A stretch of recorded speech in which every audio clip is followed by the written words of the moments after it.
Hello, ఎలా ఉన్నారు అందరూ? ప్రజ్ఞ రుచులకి స్వాగతం. ఈరోజు రుచికరమైన పెద్ద ఉల్లిపాయ కారం ఎలా చేసుకోవాలో తెలుసుకుందాం. 3 మీడియం సైజు ఉల్లిపాయలను తీసుకోండి. వాటిని పీసెస్గా కట్ చేసుకొని మిక్సీలో వేసుకోవాలి. మిక్సీలో బాగా మెత్తగా వేసుకోవచ్చు, పచ్చగా మిక్సీ వేయండి. కొంచెం 2 నిమిషాలు ఉంటే చాలు. స్టవ్ మీద చిన్న పెనం కానీ బాండి కానీ తీసుకొని దాంట్లో 2 స్పూన్స్ లేకుంటే 3 teaspoons groundnut oil వేసి దాంట్లో 1 స్పూను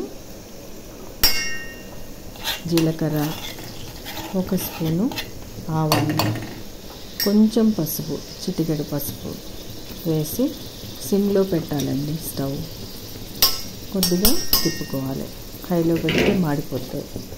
2 నిమిషాలు అలా తిప్పిన తర్వాత ఈ ఉల్లిపాయ కచ్చగా వేసుకున్న ఉల్లిపాయ పేస్ట్ని ఆ నూనెలో వేసి బాగా తిప్పుతూ ఉండాలి.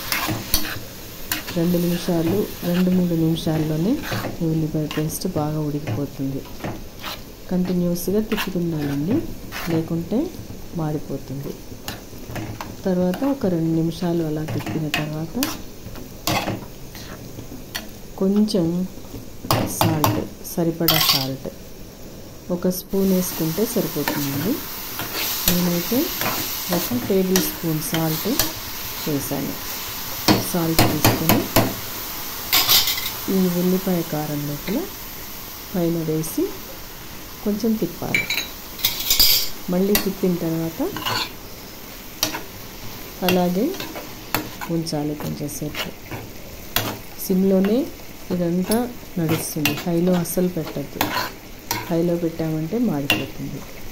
1 నిమిషం అలా తిప్పిన తర్వాత 1 స్పూను ఎండుకారం, రెడ్ చిల్లీ పౌడర్ వేసి మళ్ళీ ఒకసారి తిప్పాలి. 1 నిమిషం అలాగే ఉంచాలి. ఈలోపు ఈ కారం ఆ ఉల్లిపాయ పేస్ట్కి బాగా పడుతుంది. ఉప్పు కారం 2 ఉల్లిపాయ పేస్ట్కి బాగా పడుతుంది. దాని తర్వాత టేస్ట్ కోసం 1 స్పూను ధనియాల పౌడర్, కొరియాండర్ పౌడర్ వేసి బాగా తిప్పాలి. తిప్పుతూ ఉండాలి. ఆ ఉల్లిపాయల దాంట్లో పచ్చిపోయేంత వరకు తిప్పుతూ ఉండాలి. స్టిర్ ఇట్ కంటిన్యూస్గా తిప్పుతూ ఉండాలి. ఒకసారి చూసి పట్టుకుంటే మీకు తెలుస్తుంది, ఆ స్మెల్ కూడా బాగా వస్తుంది. ఇలాగా 2-3 నిమిషాలు బాగా తిప్పాలి. తిప్పిన తర్వాత చూస్తే ఒక రకమైన మంచి స్మెల్ వస్తూ ఉంటుంది. సో షార్ట్ టైంలో జస్ట్ 3-4-5 మినిట్స్లో ఈ ఉల్లికారం రెడీ. ఈ ఉల్లికారాన్ని చక్కగా వేడి అన్నంలో నెయ్యి వేసుకొని తినచ్చు. తర్వాత కాకరకాయ, దొండకాయ ఇలాంటి వాటిలో, వంకాయ ఇలాంటి వాటిలో స్టఫ్ కూడా చేసుకొని స్టఫ్డ్ కర్రీస్ చేసుకోవచ్చు. ఇంకా దోశల మీద చక్కగా ఉల్లికారం స్ప్రెడ్ చేసుకొని కారం దోశలు చాలా టేస్టీగా ఉంటాయి. సో రుచికరమైన ఉల్లికారం తయారీ చూశారు కదా. లైక్ చేయండి, సబ్స్క్రైబ్ చేయండి. హ్యాపీగా ఉండండి.